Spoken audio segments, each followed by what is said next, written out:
தமுக்கு நேயர்களுக்கு வணக்கம். நான் உங்கள் வீரசிங்கம். தாகம் கொண்டவன் தண்ணீரை தேடுகின்றான், தண்ணீரும் தாகம் கொண்டவனைத்தான் தேடுகின்றது. இது ஜலாலுதீன் ரூமி என்கின்ற பாரசீக ஞானி கவிஞர் எழுதிய ஒரு கவிதை. அதாவது தாகம் கொண்டவன் தண்ணீரை தேடுகின்றான் என்பது ஒரு பெரிய அதிசயம் அல்ல. ஆனால் தண்ணீர் தாகம் கொண்டவனை தேடுகின்றது என்று சொல்வதுதான் மிகப்பெரிய ஒரு அதிசயம். இப்போ ஒரு சாதாரண மனிதனுடைய பார்வைக்கும் ஞானிகளின் பார்வைக்கும் நிறைய வேறுபாடுகள் இருக்கிறது என்பதை காட்டுகிறது இந்த கவிதை. நான் எதற்காக இந்த கவிதையை உங்களிடத்திலே மேற்கோள் காட்டுகிறேன் என்றால், இங்கே தாகம் கொண்டவர் யார், தண்ணீர் யார் என்று கேட்கிற ஒரு கேள்வியாகத்தான் இது இருக்கிறது. இசை ஞானி இளையராஜா தாகம் கொண்டவரா, பஞ்சு அருணாசலம் தண்ணீரா என்றெல்லாம் பார்த்தால் ரெண்டு பேருமே ரெண்டு இடத்துல இருப்பாங்க, அங்கே இருப்பாங்க, இங்கே இருப்பாங்க. அதாவது ஒரு இசைஞானி இளையராஜாங்கிற ஒருத்தர் உருவாகிறதுக்கு காரணமான ஒருத்தர் திரைத்துறையில ஏற்கனவே இருக்கிறாரு. அவரை நோக்கி இவர் நேரா வரல. யாரு இசைஞானி இளையராஜா நேரா நம்மளை பஞ்சு அருணாசலம் சார் தான் அறிவுறுத்த போறாருன்னா, அவர் எதுக்கு உலகமெல்லாம் சுத்திக்கிட்டு இருக்கணும், ஊரெல்லாம் சுத்தணும்? நேரா பஞ்சு அருணாசலம் அவர்களை பார்த்து எனக்கு வாய்ப்பு கொடுங்க, நீங்க தேடிட்டு இருக்கிற அந்த இசையமைப்பாளர் நான் தான் அப்படின்னு சொல்லியிருக்கலாம் இல்லையா? ஆனால் இயற்கை அந்த விஷயத்தை, அந்த ரகசியத்தை ரகசியமாகவே வைத்திருக்கிறது. அதுதான் வாழ்க்கையினுடைய சுவாரஸ்யம். பண்ணைபுரத்துல பாவலர் வரதராஜனுக்கு தம்பியா, அவர் அப்பா அம்மா பிள்ளைங்களா, அவர் பாட்டுக்கும் இருக்கிறாரு. தனக்குள்ள இருக்கக்கூடிய இசையை தூண்டி விடுறது யாருங்கிறது தான் இங்க முக்கியம். தனக்குள்ள, அதாவது தணல் இருக்கு, நெருப்பு இருக்கு, ஆனா ஊதி விடுறது யாருங்கிறது தான். ஊதி விட்டா அது பத்திக்கிறோம். அப்படி இசைஞானிக்குள்ள இசை இருந்தது, இருந்து கொண்டே இருக்கிறது.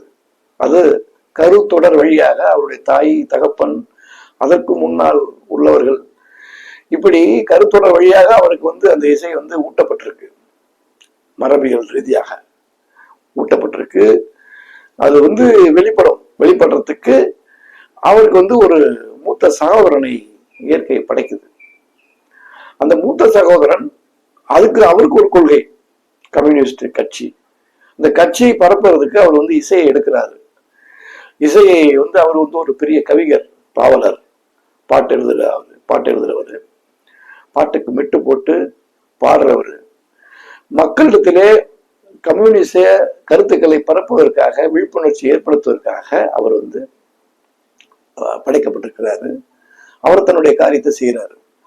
அப்படி இருக்கும்பொழுது கடைசி இந்த சின்ன பிள்ளையா இருக்கிற அந்த இளையராஜா ராசையா அந்த இசை கருவியை தொட்டு பார்க்கறதுக்கு ஆசைப்படுறாரு. அது முடியாத அளவுக்கெல்லாம் நிறைய சம்பவங்கள்லாம் இருக்கு. அவரே சொல்லியிருக்காரு, தொட்டா அடிப்பாரு, பெரும்பாலும் அடிப்பாருன்னு.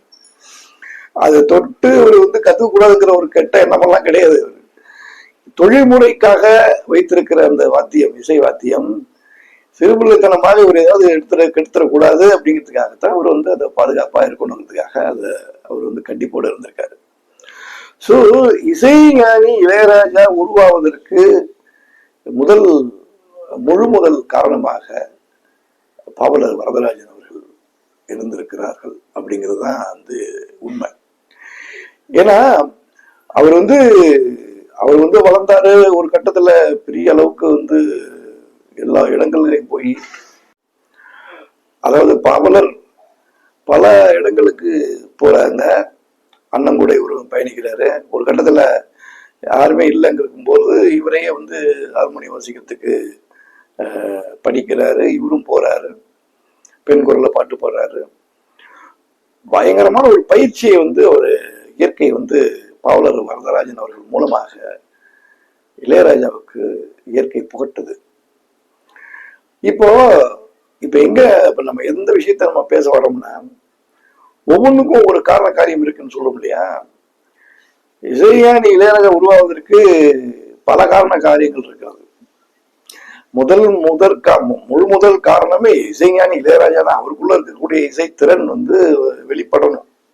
அதுக்கு சப் கேரக்டர்ஸ், இந்த ஒரு சினிமாவில திரைக்கதை அமைப்போம் இல்லையா, ஒரு ஹீரோ, அந்த ஹீரோயிசத்தை காட்டுறதுக்கு ஒரு வில்லன், அவருக்கு காதல், அவருக்கு சமூக பிரஜை, இப்படி நகைச்சுவை, தாய்ப்பாசம், இப்படி பல்வேறு விதமான உணர்வுகளை வெளிப்படுத்துறதுக்கு மாதிரி நம்ம காட்சி அமைப்போம். அது மாதிரி இயற்கை அமைக்குது, அனைத்தையும் அமைக்குது. அதுதான் உண்மை. அப்படி அமைச்சது பாவலர் வரதராஜனை ஏன் வந்து பாதியிலே அவருடைய ஆயுள் காலத்தை எடுத்துக்கொண்டது என்றால், அங்கேயும் கூட இயற்கை தன் சூட்சமத்தை மறைத்து வைத்திருக்கிறது. இவர் அண்ணன் கூடவே இருந்திருப்பாரு. அண்ணன் எங்கெல்லாம் போவாரோ அங்கெல்லாம் போயிருப்பாரு. அண்ணனுக்கு அடுத்த இடத்துல இருந்திருப்பாரு. இயற்கையாகவே அண்ணன் இறந்திருந்தால் அதற்கு பிறகு அவருடைய இடத்திலிருந்து அந்த பணியை அவர் செஞ்சுக்கிட்டு இருந்திருப்பாரு. வாய்ப்பு இருக்கு, புரியுதுங்களா? ஆனா இயற்கை இசைஞானி இளையராஜாவை எதற்கு படைத்திருக்கிறது அப்படின்னா, அவரை வந்து உலக சாதனை பண்ணணும், உலக சாதனை செய்ய வைக்கணும், தமிழ் சினிமாவினுடைய இசை சரித்திரத்தை மாற்றி அமைக்கணும், 1500 படத்துக்கு மேல இசையமைச்சு ரெக்கார்ட் பிரேக் பண்ணணும், பாட்டு எழுதணும், வெண்பா எழுதணும், பாடணும், சிம்பனி இசையமைக்கணும், இப்படி எல்லாம் திட்டம் வைத்திருக்கிறது இயற்கை. அந்த திட்டத்தை வந்து நிறைவேற்றுவதற்காகத்தான் பாவலர் வரதராஜன் என்கின்ற அந்த இவருடைய முன்னோடியை, இவருடைய முன்னத்தியரை அது வந்து தனக்குள்ளே எடுத்துக்கொண்டது. அப்படி இல்லைன்னா அவர் அங்கேயே சுத்திட்டு இருக்கிறதுக்கு வாய்ப்பு இருக்கு. ஏன்னா இது 12B படம் பார்த்துருப்பீங்கன்னு நினைக்கிறேன். சினிமாட்டோகிராஃபர் ஜீவா டைரக்ட் பண்ண முதல் படம்.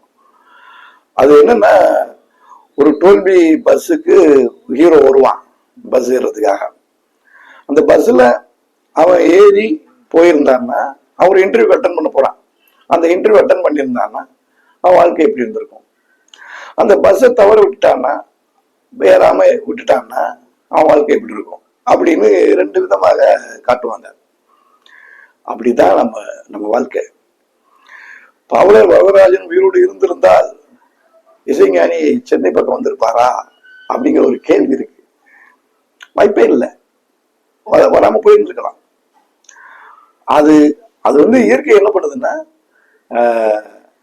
இசைஞானிக்கு ஒரு மிகப்பெரிய ஒரு பாதை போட்டு வைத்திருக்கிறது. இன்னைக்கு வந்து 49 வருஷத்தை கடந்து 50வது ஆண்டை தொடுகிறார் இசைஞானி இளையராஜா. பொன்விழா ஆண்டு அவருக்கு. இப்படி ஒரு பெரிய ஒரு சாதனையாளனை இயற்கை எப்படியெல்லாம் எந்தெந்த யாரு கூடவெல்லாம் பயணிக்க வைத்திருக்கிறது பாருங்க. அதாவது இப்ப அவர் வந்துட்டு after his elder brother death, இவர் நம்ம இயக்குனர் எம் பாரதிராஜ் அவர்களுடைய பழக்கம் அவருக்கு வருது. இவங்க தனியா வந்து கச்சேரி நடத்துறாங்க, பாட்டு கச்சேரி போடுறாங்க, டிராமா போடுறாங்க. அப்புறமா வந்து சென்னைக்கு வர்றாங்க. அதுக்கு பிறகு வந்து அப்படி இப்படி வந்தாருங்கிறது வந்து நம்ம வந்துட்டு உலகத்துக்கே தெரியும். பட் இருந்தாலும் சில சுவாரஸ்யமான ஒரு சில விஷயங்கள்லாம் இருக்கு. அதை நான் வந்து அடுத்த காணொலியில சொல்றேன். தமுக்கு சேனலுக்கு தொடர்ந்து ஆதரவு கொடுங்க. நன்றி, வணக்கம்.